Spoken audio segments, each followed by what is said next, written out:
Sir, what is 30A? 30A Bharat के संविधान में एक ऐसी धारा है, ये धारा ये कहती है कि हिंदू अपने धर्म की शिक्षा नहीं दे सकता, अपने कॉलेज में नहीं दे सकता, प्राइवेट कॉलेज में नहीं दे सकता, इसके लिए कॉलेज नहीं बना सकता, और जो सरकार के जो कॉलेजेस हैं उसमें नहीं दी जा सकती। लेकिन एक धारा है 30, वो 30 धारा मुसलमानों को इस बात की इजाजत देती है कि वो अपनी मजहब की शिक्षा के लिए कॉलेज खोल सकते हैं, वो मदरसे चला सकते हैं, क्रिश्चियन अपने मदरसे चला सकते हैं, स्कूल इंस्टीट्यूशन चला सकते हैं जहां वो अपने मजहब की शिक्षा दे सकते हैं। मेरा सवाल यह है, क्या संविधान के निर्माताओं को इस बात का बोध नहीं था कि सिम्मी जी, अगर आप अपने धर्म की शिक्षा आपको नहीं मिलेगी तो आप में संस्कार कहां से आएंगे, आप में फेथ कहां से आएगा, आप वेद क्या हैं, पुराण क्या है, कैसे जानेंगे अगर आपसे कहा जाए आपको यह नहीं पढ़ना है।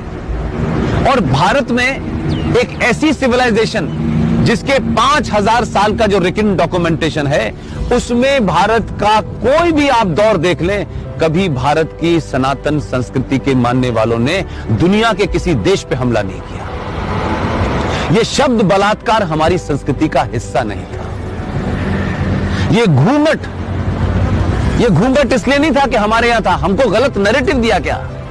ये भारत के अंदर जब मुगल शासक आए, उनका एक ही एजेंडा था कि जितने गैर मुस्लिम औरतें हैं उनका रेप करके उनकी नस्लों को सुधारना है। ये बलात्कार शब्द हमारे साहित्य का हिस्सा नहीं था, ये तलाक शब्द हमारे साहित्य का हिस्सा नहीं था। हमारी परंपरा और संस्कृति में 7 फेरे जीवन भर के लिए जाते हैं। इस्लाम में शादी is a contract between 2 people, it's a business. आपने शादी मुझसे की और शादी करने के कुछ दिन के बाद आपको लगा कि मैं रहना नहीं चाहती, तो बिजनेस कॉन्ट्रैक्ट है, आपने कॉन्ट्रैक्ट कैंसिल कर दिया। तो आर्टिकल 30A भारत के संविधान से हटना चाहिए। इस देश के 90 से 95 करोड़ हिंदुओं को उनका शास्त्र क्या कहता है, उनका वेद क्या कहता है, इसकी शिक्षा की इजाजत देनी चाहिए। और मंदिरों के ऊपर जो हिंदू पैसा चढ़ाते हैं, यह भी एक लॉ है जो नहीं पता देश को।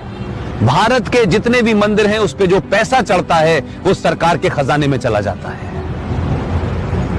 और भारत के मजारों के ऊपर जो पैसा चढ़ता है, जो गुरुद्वारों में पैसा चढ़ता है, वो सारा का सारा पैसा उस धर्म के मानने वालों के पास चला जाता है। सिर्फ भारत के हिंदुओं का पैसा जो आप अयप्पा पे चढ़ाती हैं, जो महाकाल पे चढ़ाती हैं, जो वैष्णो देवी पे चढ़ाती हैं, वो पैसा सरकार ले लेती है। तो अगर भारत के मंदिरों पे चढ़ने वाले पैसे से भारत के लोग, हिंदू लोग, सनातनी लोग अपने विश्वविद्यालय खोलना चाहें कि हम सनातन की संस्कृति के बारे में बताएंगे, पुराणों को पढ़ाएंगे, तो उसकी भी छूट नहीं है। ये संविधान में 2 धाराएं एंटी हिंदू हैं, इनको समाप्त होना चाहिए। और मैंने कल भी घोषणा की है कि अगले 2 साल में इसके खिलाफ